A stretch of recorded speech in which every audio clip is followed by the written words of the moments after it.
नोएडा प्राधिकरण sports city के एक एक प्रोजेक्ट का रोड मैप तैयार करेगा। इसका मकसद आवासीय के अलावा खेल सुविधाएं विकसित कर काम पूरा कराना होगा। इसके बाद फ्लैटों की रजिस्ट्री शुरू होगी। इससे पहले जमीन अलॉटमेंट नहीं होगा। रोड मैप को अगली बोर्ड बैठक में पेश किया जाएगा। इसके जरिए काम कराते हुए फ्लैटों में रहने वाले लोगों की रजिस्ट्री कराई जाएगी, साथ ही खेलों की सुविधाएं भी दिलाई जाएंगी। दरअसल प्राधिकरण ने 2010 से 11 में सेक्टर 78, 79, 101 और 150 के अलावा वर्ष 2014 से 15 में सेक्टर 150 और वर्ष 2015 से 16 में सेक्टर 152 में स्पोर्ट्स सिटी की योजना निकाली थी।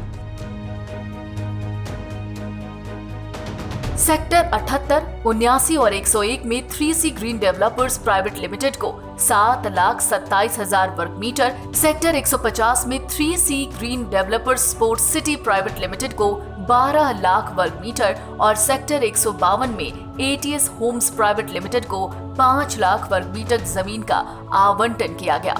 इसमें कुछ डेवलपर्स को कम जमीनों पर कब्जा मिला।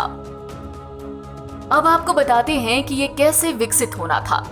स्पोर्ट्स सिटी में 30% आवासीय सुविधा के अलावा 70% क्षेत्र में खेलों की सुविधा विकसित करनी थी। इसमें गोल्फ कोर्स, अलग अलग खेलों के मैदान, टेनिस सेंटर, स्विमिंग पूल, खाने पीने की दुकानें, IT centre, gymnastic, badminton, table tennis, squash, basketball, volleyball, cricket academy, सड़कें, पार्क, अस्पताल, दवा की दुकानें सहित कई अन्य सुविधाएं विकसित करनी थी। यहाँ आवासीय के अलावा और कोई सुविधा विकसित नहीं की गई। जमीन के 74 टुकड़े किए, 48 बिल्डरों का नक्शा पास हुआ। स्पोर्ट्स सिटी परियोजना में प्रमुख बिल्डरों ने पूरे प्रोजेक्ट के 74 अलग अलग टुकड़े कर दिए। इसमें कुछ हिस्सा मुख्य बिल्डर के पास रहा। खास बात यह है कि प्राधिकरण ने टुकड़े किए गए जमीनों में से 48 बिल्डरों के नाम से आवासीय जमीनों का नक्शा भी पास कर लिया।